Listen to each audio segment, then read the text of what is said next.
'cause I love you. You are my Lord, the greatest joy of my heart. Muchísimas gracias, pues es un honor y una bendición poder compartir con su apostolado y con todas las personas que están reunidas en esta comunidad virtual. Voy a comenzar con una lectura donde el Espíritu Santo nos quiera llevar de la palabra de Dios para comenzar. Y les voy a leer de la carta de San Pablo a los Gálatas, en el capítulo 3, desde el versículo 1, la justificación por la fe.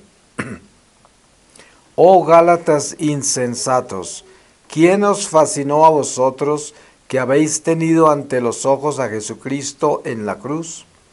Solo quiero saber de vosotros esto: ¿habéis recibido el Espíritu por las obras de la ley o por la obediencia a la fe? Tan insensatos sois. ¿Habéis empezado con el Espíritu y acabáis ahora en la carne? ¿En vano habéis vivido cosas tan grandes? Bien en vano sería. Ahora bien, el que os comunica el Espíritu y obra milagros entre vosotros, ¿lo hace por virtud de las obras de la ley o por la obediencia a la fe? Así, Abraham creyó a Dios y le fue contado como justicia. Por tanto, daos cuenta de que quienes viven de la fe, esos son hijos de Abraham.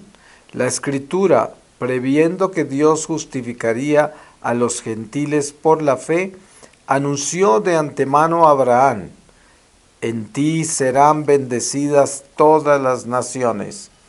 Así pues, los que viven en la fe son bendecidos con el fiel Abraham, porque todos los que se apoyan en las obras de la ley están sujetos a maldición, pues está escrito: maldito todo el que no persevere en el cumplimiento de todo lo que está escrito en el libro de la ley. Porque está claro que nadie es justificado delante de Dios en virtud de la ley, ya que el justo vivirá de la fe. Palabra de Dios. Bueno, yo pienso que es un buen principio para esta reflexión, porque comenzamos con la mujer de Dios. Este es nuestro tema. Y cuando hablamos de la mujer, obviamente que nosotros tenemos en el corazón una imagen, como católicos que somos, una imagen muy clara de esa palabra, la mujer. ¿Quién es? La primera imagen que viene a nuestro corazón es María, la Virgen María. Partimos de ahí, porque nosotros como católicos tenemos una orientación espiritual que nos lleva a buscar la perfección, la santidad, la pureza, y esa es nuestra guía, ¿no? Estamos enfocados en la guía de la perfección en Jesucristo. Somos cristocéntricos, y por esa razón, cada que queremos reflexionar y profundizar en estos misterios de nuestra fe, nos encontramos con estas imágenes que son nuestra guía, ¿no? Y en este caso, la mujer de Dios, comenzamos con nuestra Madre, la Virgen María. Sabemos que por la historia sagrada tenemos que necesariamente encontrarnos con el Génesis y encontrarnos con esa realidad tan difícil que es la creación del hombre, la creación de Adán y Eva, y también ese principio glorioso en el que son eternos, viven en un paraíso, y también las condiciones que Dios coloca para ellos y cómo esas condiciones son, son corrompidas, ¿no?, por el demonio. Ya conocemos la naturaleza del pecado original y cómo caemos, ¿no? Porque como caen nuestros primeros padres, así caemos todos Después, como dice la palabra, por un hombre entró la muerte al mundo, y por otro hombre, que es el Adán que vino del cielo, entró la vida. Y partimos de ahí, por esa caída de Eva. Entonces, al partir de ahí nos damos cuenta que hay un momento muy doloroso en el Génesis, que es el momento del destierro, cuando Adán y Eva son arrojados del paraíso. Duele leer eso, porque eso inmediatamente nos coloca en nuestra naturaleza humana y entendemos por qué razón tenemos tantas dificultades con nuestra vida en este mundo, las carencias tan grandes, la sentencia a muerte, toda la imperfección de la misma creación, que como dice San Pablo se revuelca en dolores de parto, esperando su liberación, y por eso tenemos todos estos desastres naturales constantemente y sorpresivamente, y también tenemos nuestra imperfección y nuestro pecado que está en nosotros, ¿no? Que, como dice San Pablo, en nosotros hay una mancha que nos inclina a pecar.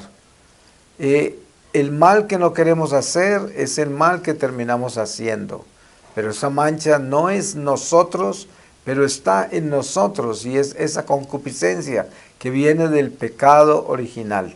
Entonces es una lucha, ¿no? Porque el mismo San Pablo dice, parece como si nuestra naturaleza carnal estuviese en guerra con la naturaleza espiritual, porque el espíritu tiende hacia Dios y la carne hacia el pecado. Entonces, la mujer aparece primero en nuestra vida a través de Eva, la Eva que cae en tentación y que entra con Adán la muerte al mundo. Entonces, durante tantos siglos la mujer es prácticamente esclava del hombre, no tiene derechos. Aparecen unas heroínas en la Biblia, mujeres muy grandes que hacen cosas extraordinarias, pero son unas pocas, ¿no? Pero la gran mayoría de mujeres en la historia hasta Jesucristo viven en silencio. Yo tengo algunas reflexiones que llamo el silencio de Eva, que son lindas y son también tristes y dolorosas, pero al mismo tiempo son un camino, ¿no? Que es el misterio de Dios, que es parte del destierro. Ahora, nos encontramos al hablar así con un pasaje muy importante que comienza con una buena noticia, y es que cuando Jesús se encarna y ya aparece en su vida pública, viene la liberación de Eva, porque ya de por sí tenemos la nueva Eva de la nueva creación en Jesucristo, que es María. Y en María se cumplen todas las profecías con relación a la mujer, porque María es la Virgen, y da a luz un niño permaneciendo virgen, porque es obra del Espíritu Santo. Y lo que esto anota es que en el destierro Dios dice, tendrás hijos con un parto de dolor. Es parte del destierro, es parte del castigo. María no tiene un hijo así. María concibe un hijo por obra del Espíritu Santo, y el hijo nace igual por obra del Espíritu Santo. O sea que no es una concepción física, sino espiritual, que viene del Espíritu. Y el Espíritu es el que realiza todas estas faenas de la encarnación y luego del nacimiento. Entonces tenemos la Virgen. La Virgen es la nueva Eva, la Eva sin pecado, que es la Eva que teníamos originalmente en el paraíso. Para que Jesús nos dé la nueva creación, su nueva creación en Jesucristo, nos tiene que traer la nueva Eva para que sea una nueva creación. No puede ser la mujer que es pecado, que es pecadora, ¿no? Sino que nos trae la Virgen. Y entonces nos damos cuenta cómo el Señor va desvelando este misterio poco a poco en su vida pública, en un pasaje que es el primero donde Él manifiesta su divinidad, que es en las bodas de Caná. Nos da una presentación extraordinaria de lo que es la nueva Eva. Esa nueva Eva tiene un lenguaje con Jesús que nosotros, porque ya conocemos la historia, pero aquellos que estaban presentes en ese momento no entendían el lenguaje que ellos compartían cuando la Virgen le dice a Jesús, se acabó el vino. Y el Señor le dice, ¿qué es contigo, mujer? Mi tiempo no ha llegado todavía. Y la conversación de ellos dos es una conversación por encima de lo racional, es una conversación sobrenatural, porque la Virgen ya habla con él sabiendo que él es Dios y le está pidiendo cosas imposibles, cosas que un ser humano no puede hacer. Vino, se acabó en una boda que según la historia pues parece que era de mucha gente, porque esas tinajas son inmensas. ¿Y qué sucede? Que ahí aparece esa presencia de esa nueva Eva, que como es sin mancha, sin pecado, tiene una relación perfecta con esa divinidad de Jesús y con su humanidad. Pero ella juega un papel importantísimo ya, porque ella es la mediadora de estas gracias que vienen de Dios para la humanidad en su redención, e intercede. Desde ese momento intercede por cosas maravillosas, como convertir esa agua en vino.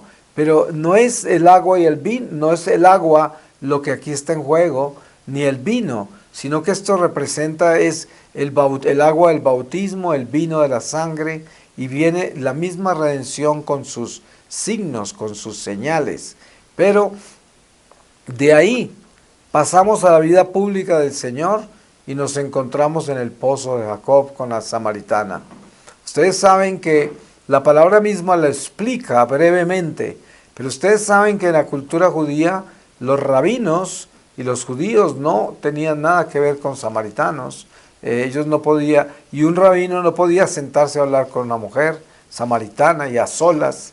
No podía, eso estaba contra la ley y no era permitido, y por todas las razones eso no se daba. Además, las mujeres no podían tener esa posibilidad de tener una comunicación así con un rabino, y mucho menos una samaritana. Entonces, cuando Jesús aparece tratando a esa samaritana como a cualquier mujer, en el mismo nivel, y hablando de uno a uno con ella, y hablándole de la intimidad de su vida, y yéndose al pueblo de ella después a compartir con ellos, nos demuestra ya a esa nueva creación en Jesucristo, donde la mujer tiene una voz y donde la mujer ya no es una esclava del hombre, y comienza esta nueva alianza en Jesucristo, donde la mujer aparece ya. Ustedes se dan cuenta cómo Satanás trata de pervertir todo lo que Dios hace. Ahora nos damos cuenta del feminismo, por ejemplo, que es una corrupción de la imagen de la mujer, de la imagen que Dios le da a la mujer en su nueva creación, en su nueva alianza. Entonces el diablo viene y trae una mujer pervertida, una mujer violenta, una mujer llena de odio, una mujer que odia al hombre, que odia la procreación, odia a los niños, ¿no? Propaga la muerte con el aborto y cosas que ya sabemos todos, muy oscuras, muy satánicas. Ese es el demonio siempre pervirtiendo la obra de Dios. Pero sabemos que la mujer, que parte de la imagen de la nueva Eva, la creación que es María, es una mujer que no es feminista, es femenina, no feminista. Y es una mujer que busca su castidad, su santidad, porque es el llamado de la gracia por Dios a la mujer en la iglesia. Como tenemos la imagen de María y ese ejemplo, porque en el camino que es Jesús está María, y María camina con Jesús. Ustedes saben que el camino que es Jesús, cuando se traslada María y José de Nazaret a Belén para el censo, antes de su nacimiento, estamos viendo cómo María lleva a Jesús, pero Jesús está marcando ya el camino, porque es Dios. Y si es Dios, Dios fue el que permitió que su padre putativo y su madre fueran en obediencia a Belén a cumplir con ese censo. Además, está cumpliendo con las escrituras, porque estaba escrito que el Mesías nacería en Belén y ello estaba en Nazaret. Entonces Dios es el que va ahí caminando, es el que lleva, el que está haciendo el camino. Pero ustedes se dan cuenta que María lo lleva en el vientre. O sea, entonces ahí nos damos cuenta la mujer en esta nueva creación en Jesucristo, el papel que lleva. Es como cuando nosotros leemos la historia de San Cristóbal, que se conoce como San Cristóbal, quiere decir portador de Cristo. Por eso Cristóbal Colón se conocía como portador de Cristo y venía en un barquito, una embarcación que se llamaba la Santa María. Todo esto es una simbología extraordinaria, una forma de Dios hablar con señales claras de que es Él el que está caminando con toda esta historia, y lo mismo en la historia de María llevando a Jesús en el vientre de Nazaret a Belén. Entonces nos damos cuenta esta nueva Eva, la hermosura que representa a todas las mujeres de hoy y de siempre, porque es el sueño cumplido. El destierro crea en el hombre un vacío, porque es la añoranza del paraíso, porque el alma conoce la eternidad y el cuerpo la mortalidad. Entonces hay en el hombre por dentro un vacío que es el que no quiere aceptar la muerte, porque obviamente conoce el sentido eterno de la vida, porque así fue creado originalmente. Entonces el ser humano tiene una herida profunda, que es la muerte. Todos estamos heridos por la muerte. Entonces María, la Santísima Virgen, nos trae la sanación de esa herida, porque nos trae a Jesús. Y Jesús es el que sana la muerte, porque por eso la palabra dice: muerte, ¿dónde está tu aguijón? Porque ya una vez que Jesús muere en la cruz, derrota la muerte, porque resucita al tercer día y nos demuestra cómo con Él, caminando con Él, a pesar de nuestra muerte, resucitaremos con Él, porque Él nos prometió eso y nos dijo: yo soy el camino, la verdad y la vida.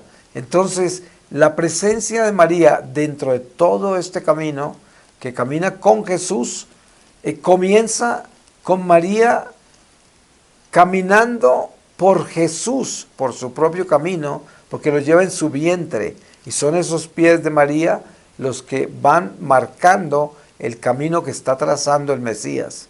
Y luego, cuando el Mesías nace en Belén, también María se lo lleva a Egipto en la huida, se lo lleva también y está marcando todavía con sus propios pies el camino que ya está señalando ese Mesías. Entonces, des en cuenta el plan de Dios con la mujer en esta nueva creación. Ya empieza a darle esta bendición tan grande de ser esa portadora del Mesías, esa portadora de Dios en su vientre, y esa portadora de Dios en su corazón, y esa portadora de Dios en toda su tarea, en su ministerio, en su misión. La misión de la mujer es portar a Jesús, porque oímos mucho nosotros como católicos sobre la escuela de María, y hay ministerios muy bonitos marianos sobre la escuela de María. El padre Francisco Verara, ahí en Panamá, quien queremos nosotros mucho y que ustedes todos seguramente conocerán, tiene ese ministerio con la Santísima Virgen María como escuela de María, y muchos sacerdotes marianos tienen estas escuelas de María y traen este ministerio a la iglesia, enseñando y compartiendo la importancia de esta mujer santa, inmaculada, que nos da el Señor, para que esa imagen pura sea la inspiración de toda mujer y de todo hijo, ¿no? Entonces, al tomar esta realidad espiritual de lo que es la maternidad de la iglesia, que es María, nos encontramos con la mujer pecadora, la mujer imperfecta, la mujer mortal, que no es inmaculada como María, pero es hija de María. Y entonces viene lo que es la unción del Espíritu Santo, que nos hace seres sobrenaturales. Entonces la mujer hoy, por tener la gracia sobrenatural del bautismo, puede entrar en esa pureza y castidad de corazón con un sí, con un fiat que le entrega a Dios. Y por eso es tan importante para la mujer hoy, para la mujer de Dios, el reunirse con María en el momento de la anunciación, reunirse en ese misterio y estar ahí de rodillas en ese misterio y unirse a María para decirle sí al Señor, sí a Dios. Ese sí es la entrada a la mujer de Dios. Porque ¿qué sucede en la anunciación? En la anunciación sucede un Dios que nos ha creado con sus propias manos, que es el dueño de todo. Viene a pedir consentimiento a esta mujer sencilla y humilde, judía, a María, para que sea portadora de este misterio. Y espera su fiat. Así es Dios. Entonces, como dice el santo, Dios que te creó sin ti, no te puede salvar sin ti. Eso quiere decir, nosotros tenemos que aportar nuestra parte. Él nos dio un libre albedrío, o sea, nosotros decidimos. Él respeta eso. Entonces, la mujer de Dios comienza a ser mujer de Dios en el momento que le da el fiat a Dios y le dice, sí, yo soy tuya, mi vida es tuya, mi vida es para ti. Yo soy la esclava del Señor, hágase en mí según tu palabra. Este es el principio de la mujer de Dios. Tiene que haber ese momento. Todos nosotros como católicos tenemos un momento para dar el fiat. Algunas personas lo dan muy temprano en su vida, otros más tarde, porque ya ustedes saben el misterio de Dios con cada alma. Dios camina con nuestra historia y todos tenemos en Dios un moldearnos, un educarnos, un formarnos, un santificarnos, purificarnos, liberarnos y salvarnos al final. Entonces, en este caminar nos encontramos con la necesidad tan importante de dar ese fiat. Ahora, porque tenemos que elevarnos por encima de la religión. La mujer, por naturaleza, tiene una inclinación preciosa para escuchar a Dios y para correr hacia Él, así como también la tiene para no escucharlo y huir de Él cuando se va hacia el mal, como todo ser humano. Pero cuando la mujer le da el fiat a Dios, es extraordinario, porque es María, es ese espíritu maternal de la Virgen que solo se dedica a Jesús y le entrega todo a Él. Es la esclava, la preciosa esclava del precioso Rey. Es la esclavitud más hermosa. No hay esclavo más feliz que el esclavo de Dios. No hay un amo más hermoso que Dios. Por eso imploramos a Dios poder ser sus esclavos. Y la mujer de Dios es esclava de Dios. Y eso es lo que comienza con la anunciación a María. Entonces, a pesar de que la mujer común no es inmaculada, no está sin mancha como María, sin embargo, por el bautismo, cada uno de nosotros es exorcizado de todo pecado de antepasados, desde Adán y Eva hasta el momento en que nos bautizan. Todo pecado de antepasados somos exorcizados, liberados, quedamos hechos criaturas nuevas en Jesucristo. Y ahí comienza una historia completamente nueva de ceros. Ya empieza nuestra historia personal con Dios. Ahora, entonces, cuando ya hay conciencia y cuando ya hay formación y cuando ya hay una concientización del don maravilloso que es el bautismo, de la gracia sobrenatural que hemos recibido, que nos ha hecho criaturas sobrenaturales. Ya no somos solo simples seres animales racionales, como puede ser una persona que no está bautizada. Ya somos también seres sobrenaturales. Por lo tanto, tenemos la gracia de entender el lenguaje de Dios y de entender qué es lo que necesito yo como mujer para ser una mujer de Dios. Y lo que yo necesito es, como ya tengo el Espíritu de Dios por el bautismo, todo lo que necesito es irme a esa anunciación, a ese misterio y entender algo.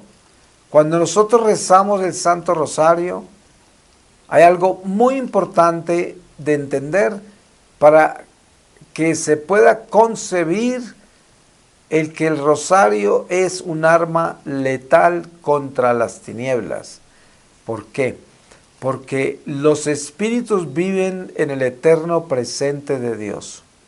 Entonces, cuando usted está rezando el rosario e invoca un misterio, como en los misterios gozosos, la anunciación del arcángel San Gabriel a María Santísima, usted lo anuncia, inmediatamente está ahí el misterio. Usted no lo podrá ver como quisiera, pero está ahí, porque en el eterno presente de Dios, ese misterio está eternamente presente. Entonces, los demonios que están en el eterno presente de Dios y no en el mundo temporal nuestro, ellos no están en el tiempo ni en el espacio, están en el eterno presente, donde no hay absolutamente ninguna limitación de tiempo o espacio. Están ahí al invocar ese misterio. Entonces, al invocar ese misterio, usted está ahí como mujer en ese momento extraordinario de la entrega de la Virgen a Dios. Usted hace lo mismo, usted se va y entrega su vida al Señor con ese fiat. Y entra por esa puerta donde entra la mujer de Dios. Ahí está. He aquí la esclava del Señor. Hágase en mí según tu palabra, Señor. Y ya entró. Ahí está. Y ya el resto de su vida lucha por mantenerse ahí, porque no siendo la Inmaculada, siendo la pecadora, con la unción que tiene el Espíritu Santo, tiene la fuerza para arrendar, sujetar, someter todas las pasiones de la carne y la desobediencia al Espíritu que le dio el fiat a Dios, que le dio el sí a Dios. Y así camina con esa naturaleza rebelde, atada, sometida en obediencia al Espíritu y en una lucha diaria. Porque sabemos que cuando se habla de la conversión, tenemos que tener claro que nosotros todos los días nos levantamos a convertirnos. La conversión no se da en plenitud hasta el final de esta vida, cuando estemos enfrente del Señor. Pero, entre tanto, nos levantamos todos los días a convertirnos. Entonces es una lucha diaria. Pero cuando usted ya ha entrado por esa puerta de la mujer de Dios, usted entró en el fiat de María, usted está convencida de que todo lo que quiere hacer es ser esclava del Señor. Todo lo que quiere hacer.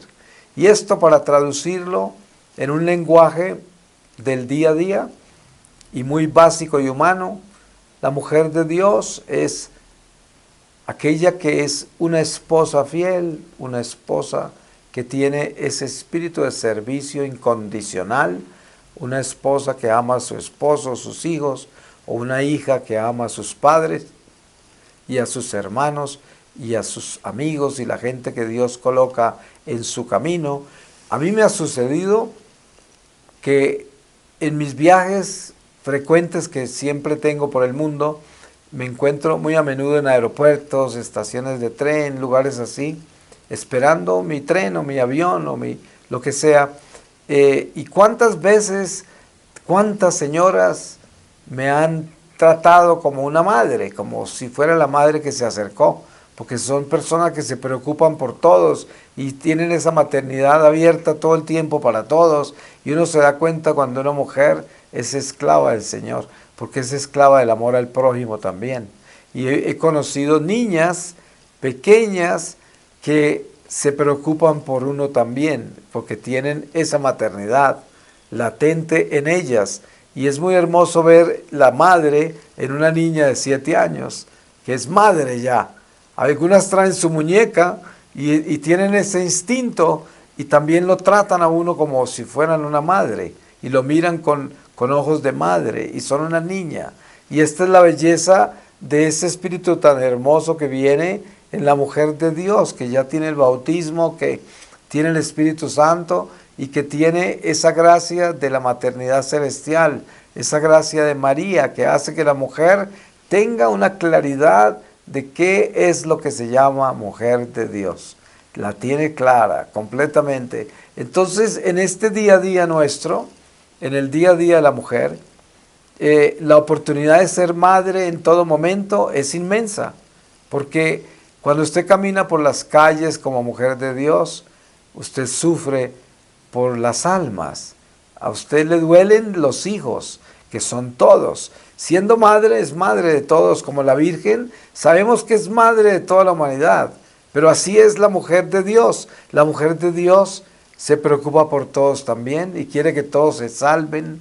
Y esa es entrar en esa verdadera mariología, ¿no? Un tratado de María que le enseña a la mujer de Dios cómo ser de Dios y cómo estar en Dios todo el tiempo y cómo llevarle a Dios a todos con su amor maternal.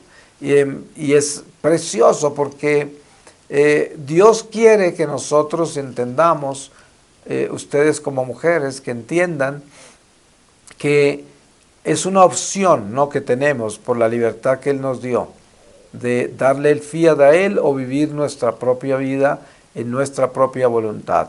Pero obviamente que nosotros no podemos entrar en esto de que voy y vengo con la voluntad de Dios y mi voluntad humana de acuerdo a mi conveniencia, que es lo que hace el tibio, el mediocre. Esto no, porque Dios detesta eso.